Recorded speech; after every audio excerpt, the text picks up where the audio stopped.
lists is rights that are based on some natural order as opposed to a divine order.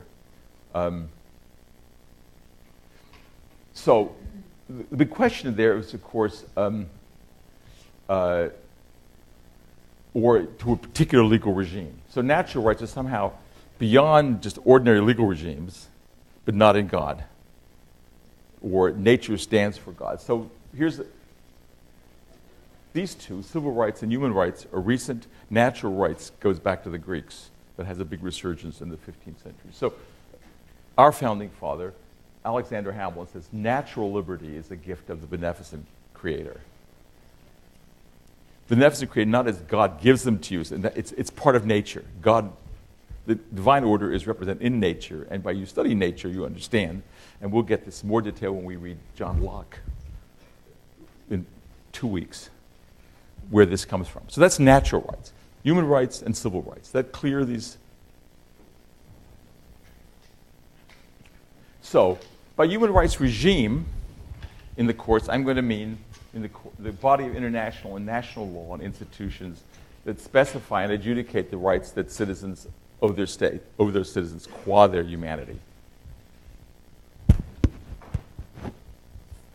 So there's national human rights law. We'll learn about how these are related because many international covenants are now perforce, not everywhere, less in this country, also part of national law. But that's the legal regime.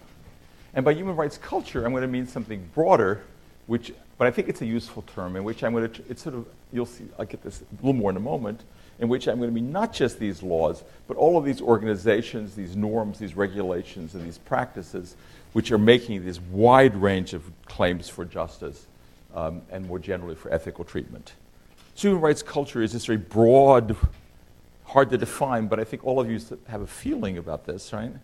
What we're involved with. You wouldn't be pressed to say, last time I taught the course, some students were involved with helping people in Africa get animals. Well, it's hard to say it's not a legal regime, but it's actually gaining people the opportunity to live dignified lives and the opportunity to live independently. It's human rights work. And I meant that in this sort of broader sense of a human rights culture. That's what I'm getting at when I talk about this. So, that's the one overview of the course. Now let me just briefly, this is sort of looking at the syllabus. We're going to have histories of universalism. So we're going to go back now over all the stuff I just said before. And if you look at your syllabus, you'll see the syllabus sort of comes in these chunks. So we're going to have histories of the idea of this universalism.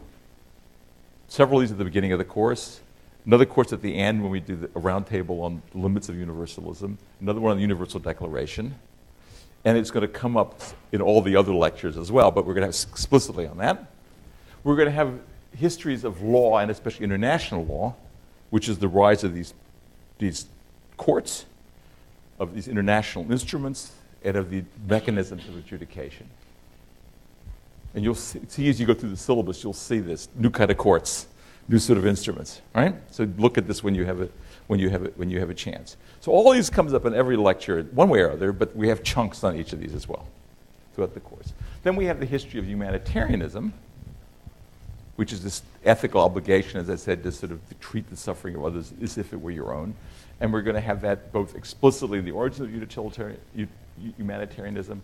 We're going to have a whole lecture on witnessing as a form of humanitarian action. We're going to have this in terms of dealing with the trauma of great events when we talk about Hiroshima and the Holocaust. So that will be another whole set of lectures explicitly on this, so that'll also come up in each topic. And then we're going to have a critique of all of these versions, which will come in the individual lecture, but also comes up explicitly in the end. So that's one way of organizing the course. The other way I want to organizing the course is we're going to look at activities engaging these approaches 1 through 3. So we're going to have people in here who are practitioners and who deal with sexual rights, deal with the rights of immigrants, for example, deal with the rights of women professionally. We're the local director of Human Rights Watch. So we're going to look not just, and we're going to be reading books which are about sort of the ethnography of this. We're reading a book about one of the women who were founders of Human Rights Watch, for example. So we just see how this plays in her life. Not abstractly, but like we're ethnographers of human rights, right? And we're going to look at different modalities of action. So law is an obvious one, but we're also going to be talking about art, and we have some pictures you'll be looking at. We're looking at a number of films. We're looking at a bunch of novels, all of which are sort of versions of dealing with these larger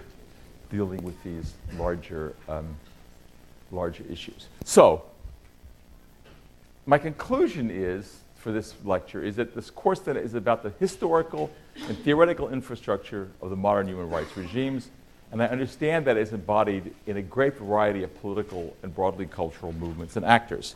So none of them in particular, but a scheme, a kind of weaving together of all of these. And I want to keep them together as much as I can in the course, rather than disarticulate them for you. So I hope some of you will come for coffee. And more questions next time. If I don't give you enough time I'll try to. Someone signal me for 20 minutes, so you be sure to ask questions. Thank you.